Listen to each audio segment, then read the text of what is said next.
Hi കൂട്ടുകാരെ, അജീഷാണ് Idukki chillies കേട്ടോ. ഇന്ന് ഒരുപാട് സന്തോഷമുള്ള ദിവസമാണ്. കാരണം വെച്ചാൽ ഞാനൊരു 6 മാസം മുമ്പ് നിങ്ങളൊരു വഴി പരിചയപ്പെടുത്തിയായിരുന്നല്ലോ അല്ലേ. എൻ്റെ ഗ്രാമത്തിലുള്ള നമ്മുടെ ഇടുക്കി ഡാമിൻ്റെ അത്രയും ചരിത്രമുള്ള ഒരു വഴിയാണെന്ന് പറഞ്ഞുകൊണ്ട് ഞാൻ പരിചയപ്പെടുത്തിയായിരുന്നല്ലോ. അപ്പോൾ ആ വഴി ഇതേ ടാറിങ്ങൊക്കെ ഇങ്ങനെ നടന്നുകൊണ്ടിരിക്കുകയാണ് കേട്ടോ. ഇത് ശരിക്കും വഴി തുടങ്ങുന്നത് നമ്മുടെ മുരിക്കാശ്ശേരി പകുതിപ്പാലം 6-ാം കുപ്പ് 7-ാം കുപ്പ് കഞ്ഞിക്കുഴി, അങ്ങനെയാണ് ഈ വഴിയുടെ നെയിം കിടക്കുന്നത് കേട്ടോ. അപ്പം കഴിഞ്ഞ പ്രാവശ്യം നമ്മൾ നല്ല അടിപൊളി വീഡിയോ ഒക്കെ ചെയ്തിട്ടുണ്ടായിരുന്നു. കാണാത്തവർക്ക് വേണ്ടി ഈ വീഡിയോയുടെ എൻ്റെ സ്ക്രീനിൽ ഞാൻ ഇട്ടേക്കാം. അപ്പോൾ അത് ടാർ ചെയ്ത റോട്ടിൽ ഒരു കുറച്ച് ദൂരം നമ്മൾ പോകണം. പൂർത്തിയായിട്ടില്ല. പൂർത്തിയാകുന്നതിന് മുമ്പ് തന്നെ നമ്മൾ ഈ വീഡിയോ എടുക്കുകയാണ്. നമ്മുടെ സന്തോഷം കൊണ്ടാണ് കേട്ടോ.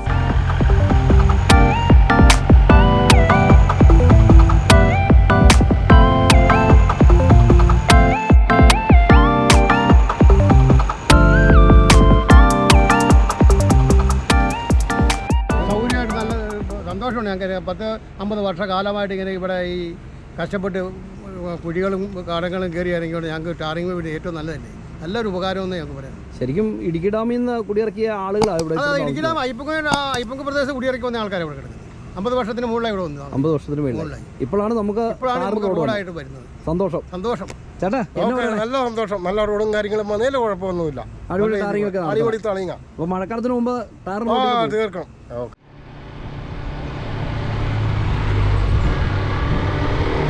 അപ്പോൾ ടാറിങ് വണ്ടിയൊക്കെ താഴേക്ക് അങ്ങനെ കടന്നു പോകുന്നുണ്ട് കേട്ടോ. ഈ ടാറിങ്ങിൻ്റെ ഒരു കാഴ്ച എന്ന് പറഞ്ഞു കഴിഞ്ഞാൽ നമ്മളിപ്പോൾ നമുക്ക് BMRC ലെവലിലുള്ള ടാറിങ്ങൊക്കെയാണ് കൂടുതലുള്ളത്. അത് മെഷീൻ്റെ അകത്താണ് കൂട്ടിക്കൊണ്ട് വരുന്നത്. പക്ഷേ ഇത് ശരിക്കും നമ്മുടെ പഴയ കാലത്തെ പോലെയുള്ള ആ ഒരു മെഷീനൊക്കെ ഉപയോഗിച്ചുകൊണ്ടാണ് ഇത് കൂട്ടിക്കൊണ്ട് വന്നത് കേട്ടോ. അപ്പോൾ നമ്മൾ അന്ന് പോയ വഴി കൂടെയാണ് ഇന്ന് യാത്രയാണ്. നിങ്ങൾ നോക്കി അടിപൊളിയായിട്ട് ടാറൊക്കെ ചെയ്ത് ഗംഭീരമാക്കിയിട്ട് അങ്ങനെ ഒരു കാഴ്ച നിങ്ങൾക്ക് കാണാൻ പറ്റൂലേ. ഇത് ശരിക്കും പറഞ്ഞു കഴിഞ്ഞാൽ നമ്മുടെ മുരിക്കാശ്ശേരിയിൽ നിന്ന് പെരിയാർവാലിൽ നിന്ന് പകുതിപ്പാലം വന്ന് പകുതിപ്പാലത്ത് നിന്ന് 7-ാം കുപ്പ് 6-ാം കുപ്പ് പുഞ്ഞാറിറങ്ങി കഞ്ഞിക്കുഴിക്ക് പോകാം. ശരിക്കും കുറച്ച് ദൂരക്കുള്ളതാണ്. പിന്നെ ഇവിടുത്തെ കാഴ്ചകളൊക്കെ ആസ്വദിച്ച് പോകുന്നവർക്ക് ഇതുവഴി സഞ്ചരിക്കുന്നത് നല്ലതാണ്. കാരണം ഇതിൽ നല്ല വഴി വേറെ ഉണ്ടെങ്കിലും ഇതുവഴി പോകുമ്പോൾ വേറൊരു വൈബ് തന്നെയാണ് കിട്ടുന്നത് കേട്ടോ. അപ്പം ഒരുപാട് സന്തോഷമുണ്ട് കൂട്ടുകാരെ. കാരണം ഇടുക്കി ഡാമിൽ നിന്ന് കുടിയിറക്കിയിരിക്കുന്ന ആളുകളാണ് ഈ മേഖലയിലൊക്കെ താമസിക്കുന്നത്. അപ്പോൾ അത്രമാത്രം ചരിത്രമുള്ള ഒരു വഴി കൂടെയാണ് നമ്മൾ ഈ ഇപ്പോൾ ടാർ ചെയ്ത റൂട്ടിൽ കൂടെ വണ്ടി ഓടിച്ച് പോകുന്നത് കേട്ടോ. ശരിക്കും പറഞ്ഞാൽ ഒരുപാട് സന്തോഷമുണ്ട് കേട്ടോ.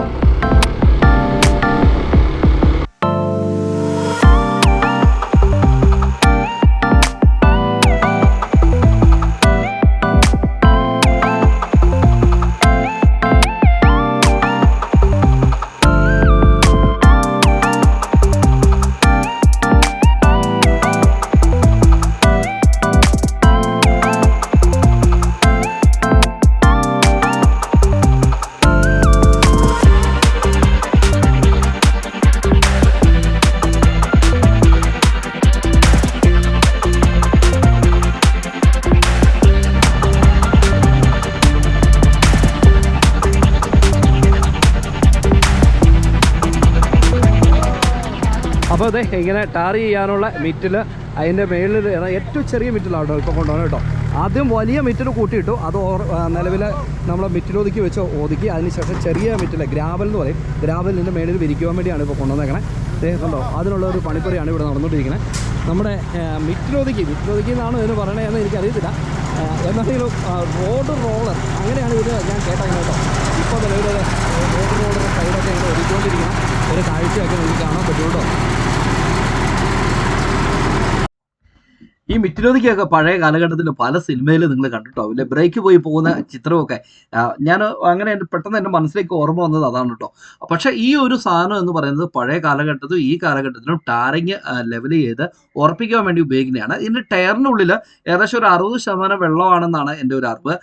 ഇതിന് പുറത്ത് വെള്ളം ഒഴിച്ചു കൊടുക്കണത് എന്താണെന്ന് ചോദിച്ചു കഴിഞ്ഞാൽ നിലവിൽ ടാറ് തിരിച്ച് ഇതിലേക്ക് പിടിക്കാതിരിക്കാൻ വേണ്ടിയാണ്. മാത്രമല്ല ഹീറ്റായിരിക്കുന്ന ടാറിങ് പെട്ടെന്ന് തണുക്കുവാൻ വേണ്ടിയാണ് ഇതിന് പുറത്ത് വെള്ളം ഒഴിച്ചു കൊടുക്കുന്നത് കേട്ടോ.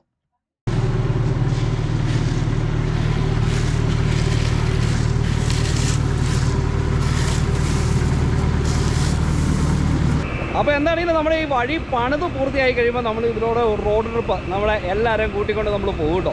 ഇതിന് നല്ല ഉദ്ഘാടനമൊക്കെ ഉണ്ടാവും. കാരണം ഒക്ടോബർ വരെ ആവും അല്ലേ. മഴക്കാലത്ത് പോകുമ്പോൾ ഏതൊക്കെ ബുദ്ധിമുട്ടായിരിക്കും ചേട്ടാ. 5 ദിവസത്തിനുള്ളിൽ അപ്പോൾ ചേട്ടൻ പറഞ്ഞാൽ എന്നാന്നറിയോ, സൗണ്ട് കാരണം ഒരു പക്ഷേ നിങ്ങൾക്ക് കേൾക്കണ്ടാവില്ല. ഒരാഴ്ചയ്ക്കുള്ളിൽ 15 ദിവസത്തിനുള്ളിൽ എൻ്റെ കംപ്ലീറ്റ് പണി തീരുന്നതാണല്ലോ. അതിനുശേഷം നമ്മളിലുള്ള റോഡ് ട്രിപ്പ് വീണ്ടും നടത്തും കേട്ടോ, നമ്മുടെ പിള്ളേരെയൊക്കെ കൂട്ടിക്കൊണ്ട്. അപ്പോൾ അതേ ഇവിടെ മിറ്റിൽ കൂട്ടുന്ന ഒരു കാഴ്ചയുണ്ട്, നമുക്കത് കാണണേ. അപ്പോൾ ഇത് ശരിക്കും പഴയ കാലത്തെ ഘട്ടത്തിലുള്ള ആളുകൾക്കൊക്കെ അറിയായിരിക്കും, പക്ഷേ പുതിയ പിള്ളേർക്ക് ഇതൊന്നും കണ്ടിട്ടില്ലല്ലോ. കാര്യം എന്തൊക്കെ പറഞ്ഞാലുണ്ടല്ലോ, നമ്മുടെ നാട്ടിലെ ഈ ജീപ്പ് എന്ന് പറഞ്ഞ സാധനം ഇല്ലെങ്കിൽ ഇങ്ങനെയുള്ള വർക്കൊക്കെ നടക്കുമോ കണ്ടോ. അതിനു വേണ്ടി തന്നെ ഈ ജീപ്പൊക്കെ അങ്ങോട്ട് ഉണ്ടാക്കിയിരിക്കുകയാണ്. ഇതിങ്ങനെ റിവേഴ്സ്, ചിലപ്പോൾ കിലോമീറ്റർ നീളത്തിലെ ജീപ്പ് ഇങ്ങനെ ഓടിച്ച് റിവേഴ്സ് ചെയ്ത് പോകേണ്ടി വരും. കാരണം വെച്ചാൽ ഇത് റിവേഴ്സ് പോയാൽ കുത്താൻ പറ്റുള്ളൂ. അപ്പോൾ എന്താണെങ്കിലും ഇവിടെ നമുക്ക് വേറൊരു കാഴ്ച നമുക്ക് കാണാൻ പറ്റും. ടാറ് ഉരുക്കുന്ന കാഴ്ച. നമുക്കറിയാം ടാറ് വീപ്പുകളിലാണ് വരുന്നത്. ആ ടാറ് ഇങ്ങനെ വലിയ ഒരു ടാങ്ക് പോലുള്ളൊരു സംഭവത്തിൻ്റെ അകത്തേക്ക് കമത്തി ഇങ്ങനെ വെക്കും. അതുകൊണ്ടോ കമത്തി ഇങ്ങനെ വെച്ചിട്ട് ഇതിന് 2 സൈഡിൽ നിന്നും തീ കൊടുക്കുകയാണ്. അപ്പോൾ തീയിൽ ഈ ചൂട് കാരണം ടാറ് ഉരുകി ഇതിൻ്റെ അകത്തേക്ക്, ഈ ടാങ്കിൻ്റെ അകത്തേക്ക് വീഴും കേട്ടോ. അങ്ങനെയാണ് ടാറ് ഉരുക്കിയെടുക്കുന്നത്. ഇതൊക്കെ ഒരു പക്ഷേ പഴയ കാലഘട്ടത്തിലുള്ള ആളുകൾക്കൊക്കെ അറിയായിരിക്കാം, പക്ഷേ ഇന്നത്തെ നമ്മുടെ കുട്ടികൾക്കൊന്നും ഇത് അറിയത്തില്ലല്ലോ. പഴയ കാലഘട്ടത്തെ ടാറിങ് എങ്ങനെയായിരുന്നു എന്നൊന്നും അറിയത്തില്ലല്ലോ. അപ്പോൾ അങ്ങനെ കൊണ്ടുവന്ന് ഉരുക്കിയെടുത്തിരിക്കുന്ന, ലൂസാക്കിയിരിക്കുന്ന ശ്വസിച്ചിട്ട് ഭയങ്കര ബുദ്ധിമുട്ടുണ്ടോ. അപ്പോൾ ഞാൻ ഓർക്കുമായിരുന്നു ഈ ടാറിങ്ങിന് ജോലി ചെയ്യുന്ന ചേട്ടന്മാരുടെയൊക്കെ അവസ്ഥ എന്താണെന്ന്. കാര്യം പറഞ്ഞാൽ പൈസ നല്ല രീതിയിൽ കിട്ടും, പക്ഷേ ഇവരുടെയൊക്കെ ആരോഗ്യസ്ഥിതിയൊക്കെ വളരെ ദയനീയമായിട്ട് മാറും കേട്ടോ. നമ്മളാദ്യം കണ്ട ടാറ് ഉരുകുന്ന ടാങ്കിൻ്റെ അകത്ത് നിന്ന് ടാറ് കൂട്ടിയെടുത്ത് തോളെ ചുമന്നുകൊണ്ട് വന്ന ചേട്ടന്മാരെ കണ്ടോ. എന്ത് കഷ്ടപ്പാടല്ലേ, നല്ല കഷ്ടപ്പാട് നിറഞ്ഞ ജോലി തന്നെയാണ് കേട്ടോ. അപ്പോൾ എന്താണെങ്കിലും ഇവിടെ ഒരു മിഷനറി അടുത്ത് നിലവിൽ മിറ്റിലൊക്കെ കോരിയിട്ട് ടാറ് മിഷൻ്റെ ഉള്ളിലേക്ക് ഇട്ട് കൊടുക്കുന്നുണ്ട്. ഒരു തൊട്ടിക്കകത്തേക്കാണ് ഇട്ട് കൊടുക്കുന്നത്. പിന്നീട് ആ തൊട്ടി വലിച്ചു കയറ്റിയിട്ട് ഈ കറങ്ങുന്ന മിക്സർ മെഷീൻ്റെ ഉള്ളിലേക്ക് ഇട്ട് കൊണ്ട് ഇടുകയാണ് ചെയ്യുന്നത് കേട്ടോ. അപ്പോൾ അതൊക്കെ വേറിട്ട ഒരു കാഴ്ച തന്നെയാണ്. കാരണം വെച്ചാൽ ഈ മിക്സർ മെഷീൻ്റെ ഉള്ളിലേക്ക് മിറ്റ് ചെന്ന് കഴിയുമ്പോൾ തൊട്ടിക്കകത്ത് ടാറ് കോരിയിട്ട് ഇതിൻ്റെ അകത്തേക്ക് ഒഴിച്ചു കൊടുക്കും. അതിൻ്റെ കുറച്ച് കണക്ക് കാര്യങ്ങളൊക്കെ അവർ കൊണ്ടുട്ടോ. ഒഴിച്ചു കൊടുത്തതിന് ശേഷം ഇത് നല്ല ചൂടത്ത് ഇതിൻ്റെ ഈ മിക്സർ മെഷീൻ്റെ ഉള്ളിൽ നമുക്ക് ഒരുപക്ഷെ നിങ്ങൾക്ക് അറിയാൻ പറ്റുമായിരിക്കും, ഈ കോൺക്രീറ്റ് കൂട്ടുന്ന മെഷീൻ ഉണ്ടല്ലോ, ആ മെഷീൻ്റെ ഉള്ളിൽ അതുപോലെ ഒരു മെഷീനാണ്. അതിൻ്റെ ഉള്ളിൽ ഇങ്ങനെ തീ കൊടുത്തുകൊണ്ട് ഇതിങ്ങനെ റൗണ്ട് ചെയ്യുന്ന കാഴ്ച നമുക്ക് കാണാൻ പറ്റും കേട്ടോ. അപ്പോൾ റൗണ്ട് ചെയ്യുമ്പോൾ ഈ ടാറും മിറ്റിലും എല്ലാം കൂടി ശരിക്കും മിക്സ് ആയിട്ട് ഈ ടാറ് മിറ്റിലേക്ക് ചേർന്ന് പിടിക്കുകയാണ് ചെയ്യുന്നത്. അപ്പോൾ ഇവിടെ നമുക്ക് ടാറ് കോരി ഒഴിക്കുന്ന ഒരു കാഴ്ച നമുക്ക് കാണാൻ പറ്റും. ശരിക്കും പറഞ്ഞാൽ ഈ ഒരു മെഷീൻ പ്രവർത്തിക്കുന്നത് ഫുള്ള് ഡീസലാണ്, ഡീസൽ മോട്ടറിലാണ് പ്രവർത്തിക്കുന്നത്. ഇത് കത്തുവാൻ വേണ്ടി ഉപയോഗിക്കുന്നത് മണ്ണെണ്ണയും ഡീസലും അതുപോലെ ടാറൊക്കെ ആയിട്ടുള്ള മിശ്രിതങ്ങളാണ് ഇത് കത്തുവാൻ വേണ്ടി ഉപയോഗിക്കുന്നത് കേട്ടോ. എന്നാൽ ഇത് നല്ല ചൂടും അതുപോലെ അത്യാവശ്യം നല്ല പുകയൊക്കെ ഉണ്ട് കേട്ടോ. ശരിക്കും പറഞ്ഞു കഴിഞ്ഞാൽ ഈ ഒരു ജോലിയുടെ ഒരു അവസ്ഥയും കഷ്ടപ്പാടൊക്കെ ഞാനിങ്ങനെ ഓർക്കുകയാണ്. പിന്നെ ഇത് മിക്സർ മെഷീൻ ഇങ്ങനെ കൂടി മിറ്റിലെല്ലാം റെഡി ആയി കഴിഞ്ഞിട്ട് അവിടെ തുറന്നു വിടുന്നത് നമ്മുടെ ജീപ്പിൻ്റെ അകത്തേക്കാണ്. ഞാൻ ഓർക്കുകയാണ് ഇങ്ങനെയുള്ള ജീപ്പൊക്കെ ഇപ്പോൾ ഇല്ലെങ്കിൽ ഇങ്ങനെയുള്ള ജോലികളൊക്കെ എങ്ങനെ ചെയ്യുമെന്ന് ഞാനിങ്ങനെ ഓർക്കുകയായിരുന്നു.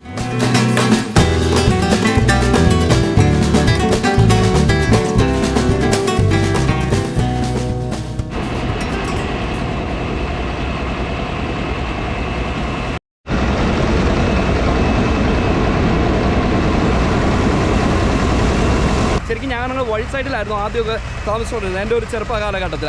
അന്നൊക്കെ ടാറ് കൂട്ടുക ഭയങ്കര കഷ്ടപ്പാടായിരുന്നു കേട്ടോ. കാരണം വെച്ചാൽ റോഡ് സൈഡിൽ ഇങ്ങനെ ഓട പോലെ വലിയ അടുപ്പ് കൂട്ടും. ഈ അടുപ്പിൻ്റെ സൈഡിൽ ഇങ്ങനെ കല്ലും കൊണ്ട് കെട്ടും. എന്നിട്ട് വലിയ തകിട് ഇങ്ങനെ വിരിച്ചിടും. തകിട് വിരിച്ചിട്ടതിന് ശേഷം മിറ്റിലും ടാറും മണലും എല്ലാം കൂടെ കൂട്ടി അതിനകത്ത് ഇടും. ഇട്ടതിന് ശേഷം അതിൻ്റെ അടിയിൽ തീ കൊടുക്കണം. വലിയ മരത്തടികൾ ഉപയോഗിച്ചുകൊണ്ടാണ് ഈ തകിടിൻ്റെ അടിയിൽ തീ കൊടുക്കണേ. എന്നിട്ട് ഈ തീക്കകത്ത് നിന്ന് ഇത് ഷവൂൽ ഉപയോഗിച്ചുകൊണ്ട് അങ്ങോട്ടും ഇങ്ങോട്ടും വലിച്ച് ഇത് ഇളക്കി മിക്സ് ആയത് കൂട്ടിയെടുക്കുമായിരുന്നു പഴയ കാലത്തെ ഒരു ടാറിങ് കേട്ടോ. പക്ഷേ അതിനുശേഷമാണ് നമ്മൾ ഈ ഇരിക്കുന്ന മിക്സർ മെഷീൻ കണ്ടുപിടിച്ചിരിക്കുന്നത്. ഇപ്പോൾ ഇതും മാറിയിട്ട് BMRC നിലവിലേക്ക് വലിയ പ്ലാന്റ് ആയിട്ട് മാറി. അപ്പം കുറച്ചും കൂടെയൊക്കെ നല്ല വെറൈറ്റി ടാറിങ്ങൊക്കെ നമുക്ക് സൗകര്യപ്രദമായ രീതിയിൽ യാത്ര ചെയ്യാനൊക്കെ കിട്ടിയിട്ടോ. ഇതെൻ്റെ ഒരു പഴയ കാലത്തെ ഓർമ്മ നിങ്ങളുമായിട്ട് അങ്ങോട്ട് ഷെയർ ചെയ്തെന്ന് മാത്രമേ ഉള്ളൂ. ഈ ടാറിങ് ജോലിയുടെ ഏറ്റവും വലിയ പ്രത്യേകത എന്ന് പറഞ്ഞാൽ എത്രയൊക്കെ ശ്രദ്ധിച്ചാലും നമുക്ക് ഈ ടാറൊക്കെ വീണ് ദേഹമൊക്കെ പൊള്ളും.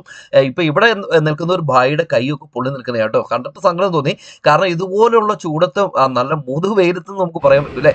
ഈ തീയുടെ ചൂടൊക്കെ ഏറ്റുകൊണ്ട് ഈ ജോലി ചെയ്യുന്ന ആളുകളല്ലേ, അവരൊക്കെ എത്ര കഷ്ടപ്പെട്ടാണ് അവരുടെ കുടുംബം നോക്കണേ എന്നുള്ള കാര്യം ഞാൻ ചിന്തിക്കുകയായിരുന്നു. എന്നാൽ അപ്പം 185 ദേശീയപാതയായിരിക്കുന്ന പകുതിപ്പാതയിൽ നിന്ന് ഏകദേശം 1.5 കിലോമീറ്റർ നീളത്തിൽ ഇപ്പോൾ ടാറിങ് കഴിഞ്ഞിട്ടുണ്ട്. ഇനി ടാറിങ് ചെയ്യാനുള്ള ഒരു വഴിക്കിടെയാണ് നമ്മളിപ്പോൾ സഞ്ചരിച്ചുകൊണ്ടിരിക്കുന്നത് കേട്ടോ.